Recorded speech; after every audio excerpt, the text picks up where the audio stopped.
Greetings, traveler.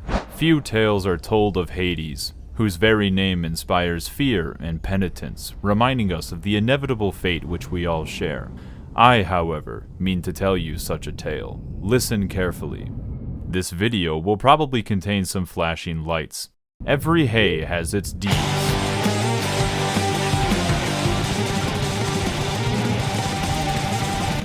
Greetings again. Resident misshapen chair and primarily 100% orange juice video maker here, really stepping out of my comfort zone for this one. My friends call me Chair, which you most likely do not have permission to do. I know exactly what you're thinking. Oh yay, another roguelike indie game.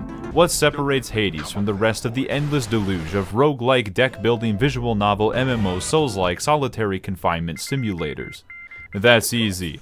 Being an absolutely godlike piece of media, because it has a fishing minigame. Chair, isn't this game old and moldy now? As a 177-year-old man, I take offense to that. It is, but there are still people left on the planet who've never played it, which is a crime.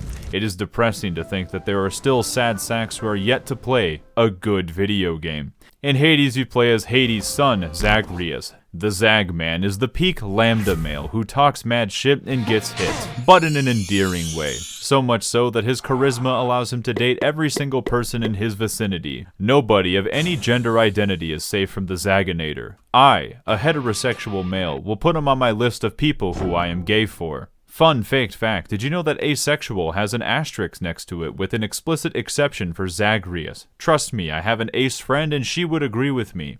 I know some people will assert that I cannot claim to be straight if I have at least one person who I am gay for. To which I say, I tell you my sexual orientation and you can keep your speculations to yourself. That's for me to figure out by reading more volumes of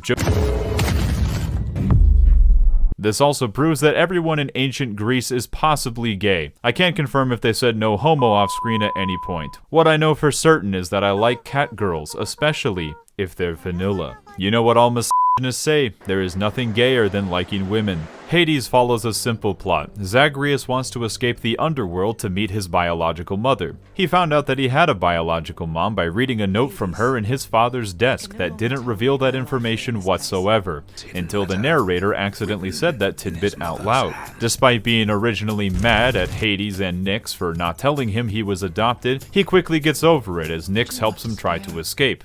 Like a true Yakuza title, Hades is a game about teenage angst, rebellion, channeling darkness, climbing the Tower of Tarturus, and beating the previous Final Fantasy XIV raid tier, and beating Xenoblade Chronicles 2, all in one sitting to find Zagreus' real mommy. Not to be confused with his adoptive and possibly even more mommy that is night itself. Whatever you say, my queen. Hades himself, like all non-abusive parents, sends hordes of undead soldiers to prevent Zagreus from trying to speak with his biological mother and breaching court agreements about visitation rights. God bless the American legal system.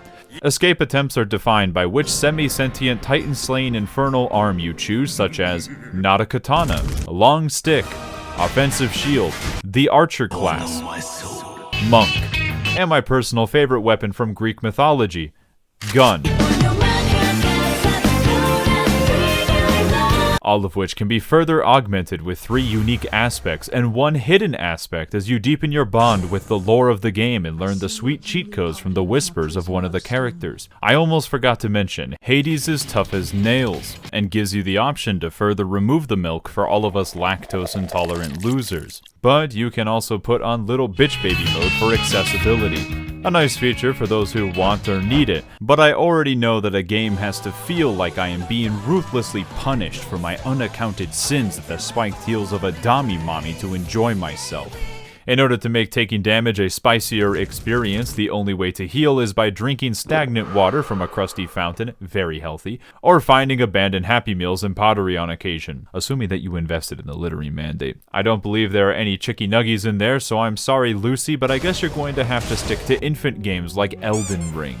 Yeah, thanks, Chair. You know, you used to be my hero, man. I chose Samurai and Elden Ring because of you. I just wanted you to be proud of me. But using me for a bit in one of your videos and shitting on my ability to play video games? Now that's a sin I can't forgive. So listen, I'm going to shove the tree sentinel's dick so far down your throat that your ass can taste the sun. Fret not, though. By repeated head bashing, you can slowly channel more dark eyeliner to grow stronger, gaining more health, more strength, the ability to regenerate slightly after opening doors, and most importantly, the prowess to use the dragon's heritage.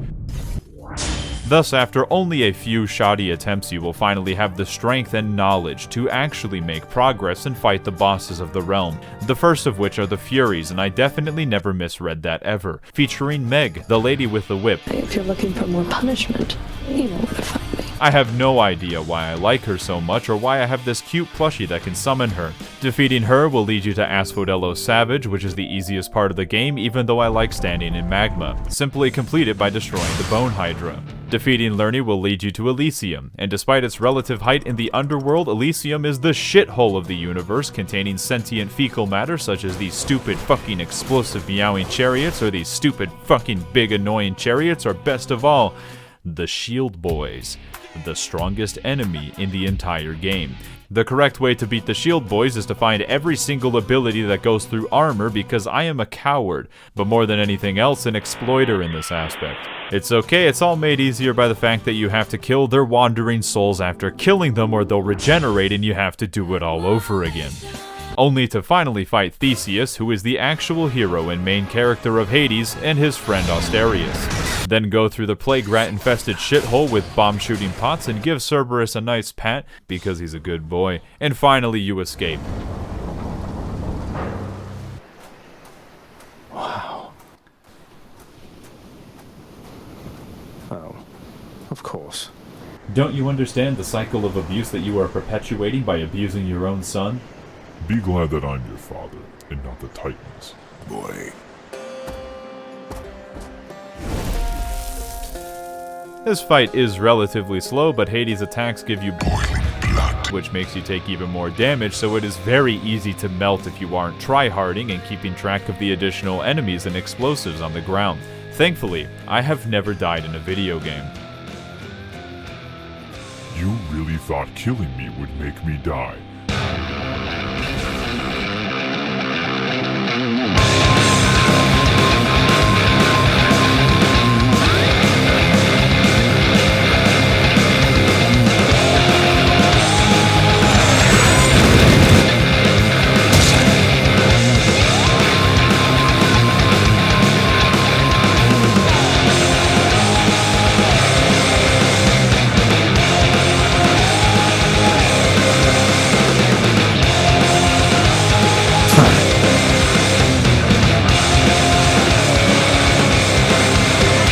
First try, didn't even choke. Now to go to the only thing better than heaven.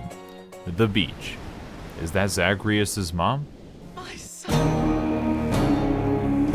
Well, just gotta do that a few more times. You really thought you had to beat the game only once to get the story. What is this, a toddler mobile game like Neo? All I can say is that each attempt is as extreme as you want to make it. All the characters will remember your previous battles and slowly become closer friends through repeated combat. While Theseus will still treat you like a demon. Now die! Just kidding, of course, about combat being the way to form bonds. Theseus will always hate you though, which is why we like him. Instead, in your attempts at climbing the super aggro crag, you can find bottles of nectar on the ground.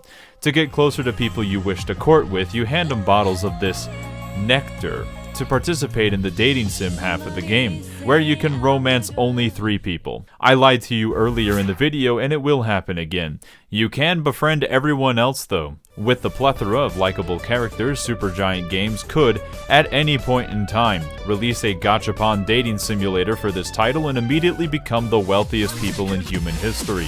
Just like Dare taught me, accept all drugs, especially if they are free and from strangers. Your choices of romantic partners are Megara, who I've already talked about, the cold and distant tsundere of Than, which is of course short for Jonathanatos, and Dusa, who is best girl.